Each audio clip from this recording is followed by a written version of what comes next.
Ну что, друзья, вот и добрались до Resident Evil 2, и, скажу честно, я в восторге. Вот сколько раз я уже ее проходил, эта часть не может меня заебать. И тут я подумал, а почему бы не пройти ее в режиме хардкор? Можно. А зачем? Ведь я столько раз ее уже проходил, значит и хардкор осилю. Почему бы и нет?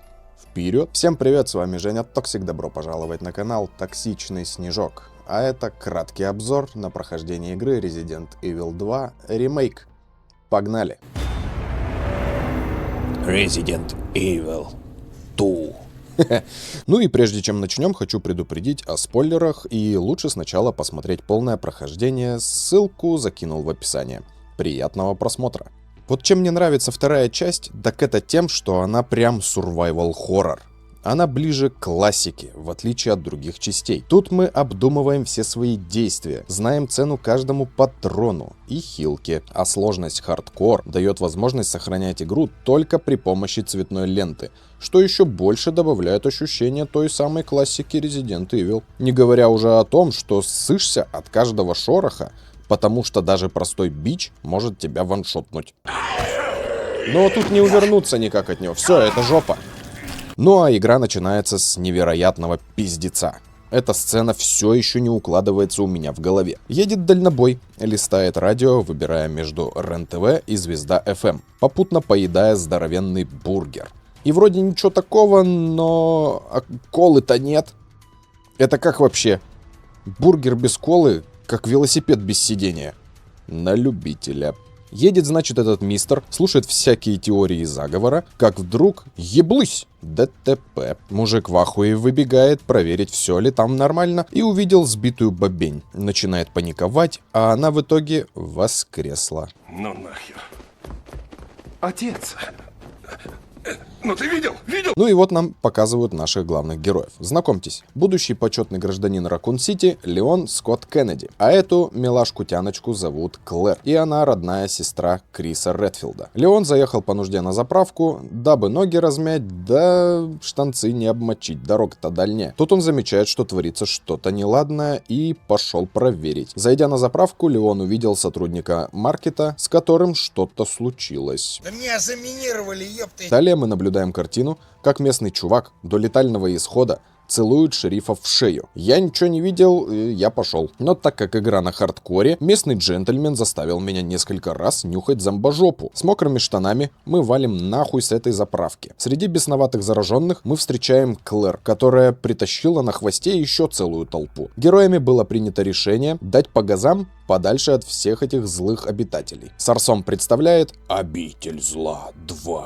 А тем временем наши герои приехали в город, где начался зомби-апокалипсис. И тут вопрос, что эти двое тут забыли? Ответ прост. Леон приехал строить карьеру в полиции, а Клэр приехала на поиски своего брата Криса, который пропал после событий первой части. Разобрались. В городе тем временем система оповещения говорит о том, что городу пиздец, и всем выжившим нужно срочно укрыться в полицейском участке. Принято. Но тут ребята попадают в западню, из которой выбраться поможет только чудо. И о чудо, тот самый дальнобой, у которого все-таки стоит забрать права, устраивает очередное ДТП. Леон и Клэр чудом выжили, и сейчас надо бежать. Удрав от голодных зомбодаунов, мы прибежали в полицейский участок, в котором пиздец ничуть не меньше. Леон понимает, что это не то, чего он ожидал от первого дня в полиции. Но ничего не поделаешь, надо как-то выживать. Кстати, в честь прибытия Леона украсили кабинет. Приятно. Посмотрев камеры, мы увидели, как один выживший отбивается изо всех сил от натиска зомби. Надо спасать парнишку. Погнали. Находим попавшего в беду копа, но тут ситуация. Я, конечно, не врач, но, по-моему, он помер. Подрезав у другана блокнот, надо бежать, так как из всех щелей повылазили зомбари. Леона уже вот-вот тяпнули за задницу, но тут на помощь приходит он. Знакомьтесь, Марвин Бреннок. Он тут лейтенант и начальник полицейских типа Леона. Трудоустроив Леона и выдав ему форму, Марвин говорит, что Элиот, это тот самый бедолага, которого мы не спасли, нашел выход, который ведет под землей на парковку. И тут нам предстоит найти 3 медальона, которые нужно вставить в статую и открыть проход. Эти всратые медальоны расположены в 3 статуях. Разгадать пароли от них нам поможет блокнот Эллиота. Ну и по классике жанра, тут не все так просто. Помимо того, что нам надо найти ключи от дверей, чтобы открыть путь к статуям, так еще и последняя статуя замурована, и ее нужно подорвать при помощи C4. Это я еще молчу про то, что тут зомбей в каждой комнате немало. Найдя вентиль, чтобы перекрыть пар в душевой, мы находим батарейку. Нужно вставить ее в устройство, которое активирует C4. Устройство нужно найти в одной из комнат, попутно отбиваясь от зомби. В какой-то момент со всей дури в здание въебывается вертолет. Идем смотреть. Встречаем Клэр, которая от увиденного просто охуела. Нихуя себе, блядь. Въебал. Обменявшись любезностями с Клэр, нам снова пришлось разделиться. Прорываемся через зомби, и тут нам встречается вот это падла. Ликер. Я играл в Resident много раз. И этого слепого гандона я встречаю далеко не с теплыми объятиями. Так вот, эта слепая, трижды выебанная шваль притаилась на потолке рядом с дверью офиса Старс, где мне как раз нужно взять батарейку для детонатора. Как вор в ночи, я по плинтусу прошел мимо, стырил батарейку и направился к последней статуе. Завал подорвал, цацку залутал, и тут сюрприз. Опять слепая сука решает меня захавать. И именно из-за ебаного ликера я ощутил весь хардкор игры. Убежать никак, убить тоже. И пришлось много раз пососать зомбофлейту. Вот так спасибо. Угу. Возвращаемся к статуе, вставляем медальон и вуаля. Марвин, мы спасены. Но Марвин уже перешел в стадию агрессора и сказал, что Леон пиздует в стрёмное подземелье один. И тут я бы хотел обратить внимание на подход игры к главным героям. Я прошел 2 кампании и заметил, что Марвин относится к Леону как к подчиненному. Строго, сухо, но справедливо. Тем временем Клэр Марвин более мягок и снисходителен. Ладно, к Клэр вернемся чуть позже. Леон спустился в подвал, и по дороге на него нападает вот эта нечисть с глазами на руке. Ничего не поделать, надо это зомбоучило валить. Пожертвовав всеми патронами глазастого типа, я победил и пошел к парковке. И как вы думаете, кого я там встретил? Опа, собачка. Но из вонючей пасти собаки нас спасает она, таинственная женщина из ФБР. Зовут ее Ада Вонг. И она сказала Леону, чтобы он валил нахуй, пока не наебнули красавчика. На что Леон включил игнор и пошел сражаться с псинами.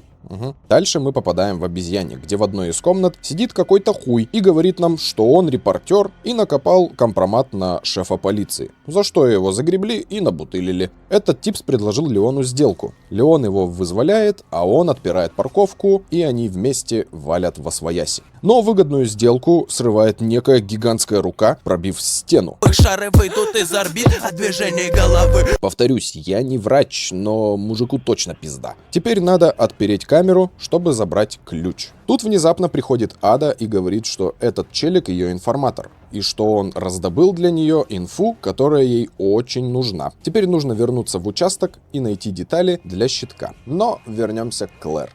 Сюжетка за Клэр мало чем отличается от Леона. Она также искала медальоны, чтобы открыть проход, и сражалась с говном в подвале. И в моменте ей встретилась девочка по имени Шерри. Шерри рассказывает, что ее родители работают в Амбрелле и частенько пропадают на работе, забивая на нее хуй. Вообще похую. Выслушав все детские травмы ребенка, мы вышли на парковку, где нам навстречу попался усатый толстяк, который сходу начинает творить беспредел и похищает Шерри.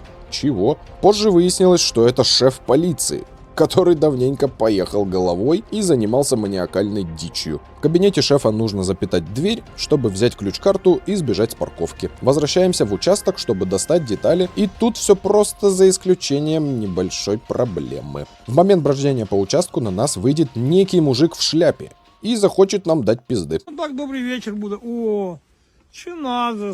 Сюда. О. Это тиран. Версия суперсолдата, который создан творить зло, уничтожать свидетелей, и все это по приказу Амбреллы. И теперь всю дорогу этот мамонт будет нас преследовать. Хватит меня преследовать, бычара, я, между прочим, полицейский. Полицейский? Так я, собственно, это и хотел спросить. Это гнида бессмертная, и стрелять в него это как пытаться вилкой подорвать танк. Присутствие этого черта бесит до ужаса. Особенно, когда тебе нужно что-то двигать или подобрать ключевой предмет. Повидав ужасы участка, мы нашли все детали, запитали дверь, и тут звонок. Алло. Да-да. Ну как там с деньгами? Пошел ты нахуй! Алло. Понял, нет? Нет. Вот поймешь, еще раз позвонишь, пизды получишь. За что? За то, что звонишь. Айронс говорит Клэр, чтобы та тащила свою задницу в приют и захватила кулон Шерри, а иначе он не в ответе за ее жизнь. И тут нас переносят в приют, где мы в роли Шерри пытаемся сбежать от конченого усача. Клэр, добравшись до приюта, встречает Айронса, а тот, мягко говоря, приболел и сдох. До этого на Айронса напал гомункул с глазами на руках, которого мы отпиздили в подвале.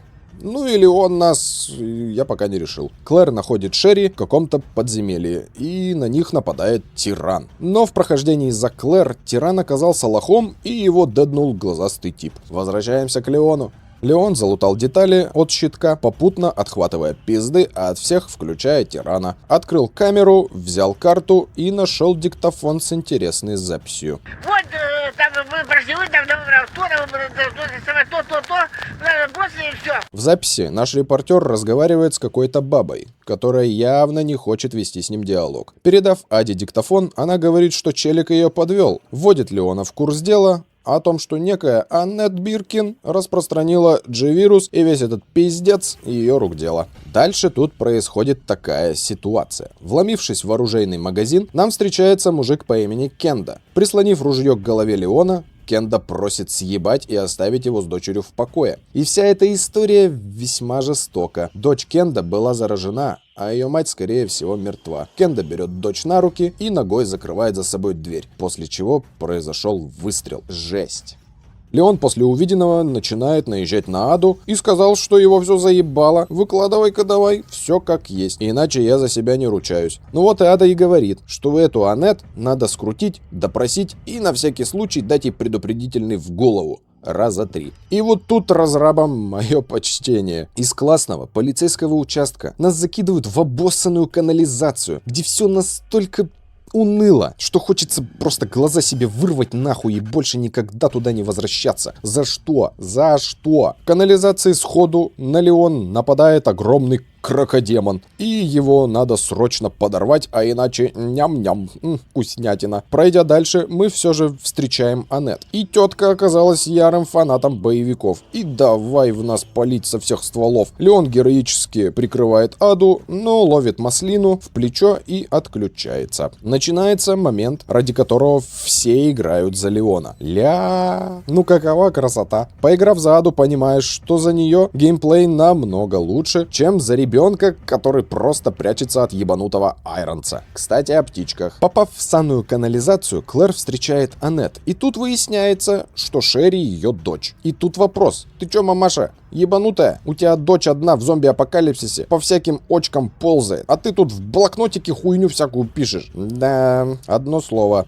Мать. Предстоит пошароебиться по говну, пострелять в говно, получить пиздюлей от говна. Обнаружив Шерри в мусорной яме, у Клэр откуда-то проснулся материнский инстинкт. Надо девочку спасать. И опять топать в дерьмо. В дерьме мы еще вот с этим встретимся, и это просто мега-параша. Это выродок G-вируса, который вылазит внезапно из каловых масс и хватает вас за жопу. Ощущение, будто в задроченный клубешник попал. Кто-то толкается, хватает тебя и пытается обливать. Не нравится. И самое, что есть поразительное, это головоломка, которая перекрывает путь к Шерри. Нужно найти шахматные фигуры, которые раскиданы по локации, и в правильном порядке расставить их в отверстиях на стене, чтобы открыть дверь. Заняло это у меня не очень долго времени, примерно час плюс-минус 3 дня. Но как же этот момент выебал мне голову. Человеку, который это придумал, от меня отдельный привет. Открыв дерьмо-дверь, включаем свет, и уже вроде бы надо бежать спасать Шерри,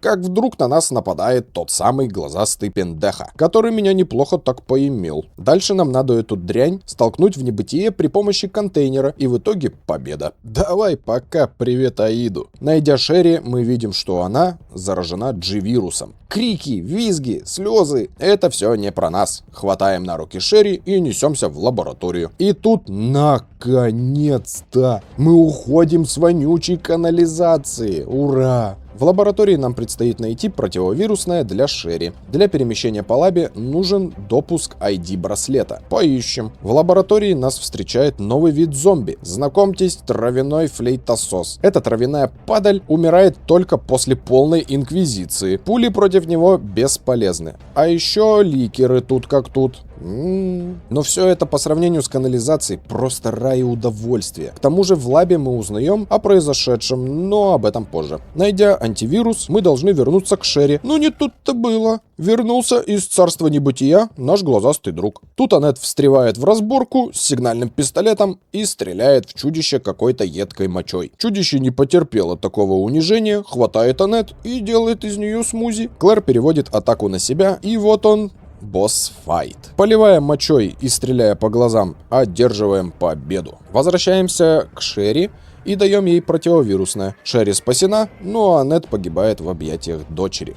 Грустно. Тем временем у Леона дела не лучше. Ада, погнавшись за Аннет, падает в мусор и протыкает копыта. Леон, дабы спасти ее, ползает по говну и ловит дамаг от бичей. Все ради любви. Пришлось опять целовать жопу мутанта, разгадывать шахматную дрочь, и вот Ада спасена. Ада говорит: «Брось меня, Леонушка, я уже не жилец». Леон отвечает: «Ты что несешь-то, дура? Это всего лишь царапина.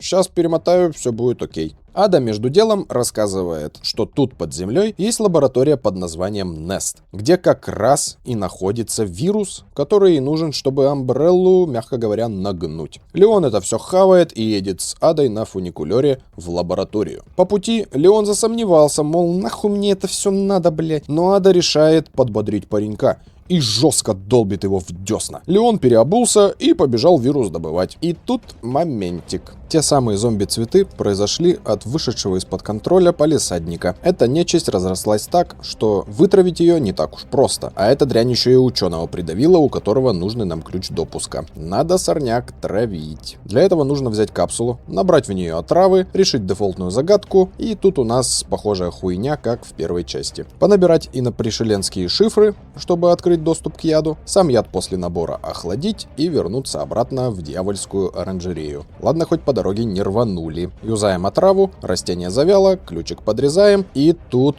прикол. В истории за Клэр наш друг-тиран пал смертью храбрых. Но вот за Леона этот хер в шляпе отступать не намерен. Проломив своей головой стекло, он продолжает преследовать нашего главного героя. Ну-ка иди сюда, падаль. Разобравшись с местным персоналом, Леон находит образец G-вируса, и тут история повторяется. Выскакивает черт, Аннет в него стреляет и рассказывает Леону, что этот монстр ее муж Уильям Биркин. Познакомьтесь.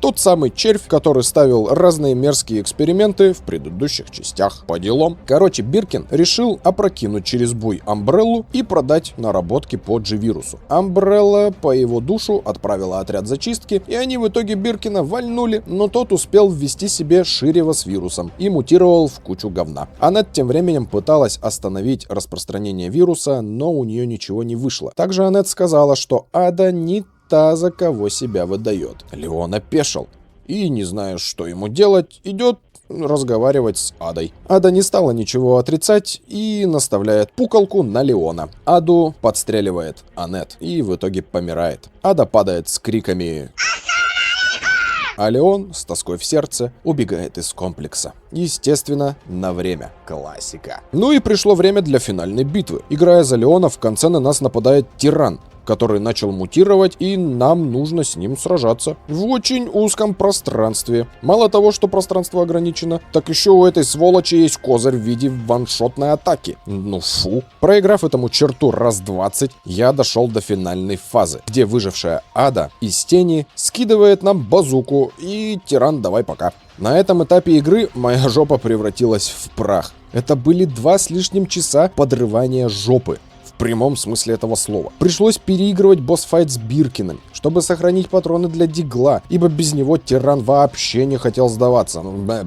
За Клэр совсем другое дело. Во время побега из лаборатории мы по какому-то шайтан-радио связываемся с Леоном, и Клэр теперь нужно запустить поезд, чтобы покинуть сей местечко. Поезд запитан, но тут, как снег на голову, прилетел еще больше мутировавший Биркин. Взяв в руки миниган, мы даем просраться этой сволочи, лопая его поморгала. И этого шныря я победил гораздо быстрее, чем тирана. Клэр сила, тиран могила, блин. Клэр и Шерри падают в вагон и мчат вдаль, нахуй подальше от всей этой суеты. Леон также присоединился к ним и уже забыл, что потерял любовь во всем этом пиздеце. Ну и титры, конец. Ну что могу сказать? Игра топ, и мы с вами пройдем ее еще раз, но позже. Ну и по сценарию П. Игра хоть местами душила, но большую часть времени был просто восторг.